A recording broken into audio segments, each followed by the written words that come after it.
3000公斤豬肚放喺室溫工廈，你敢唔敢食啊？海關話係螞蟻搬家走私，但係負責人拎唔出來源證明。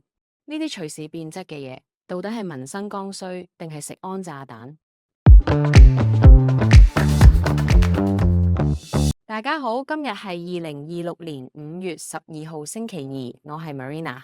海關收到舉報，即刻行動，喺工廈單位搜出大量急凍豬肚。20歲負責人交代唔到來源，仲請埋一班人非法帶貨，因為室溫存放會生菌。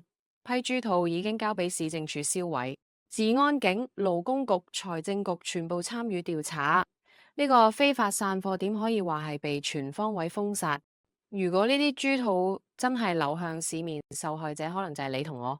你覺得政府應該加強刑罰，定係從源頭打擊？喺留言區講下你嘅睇法。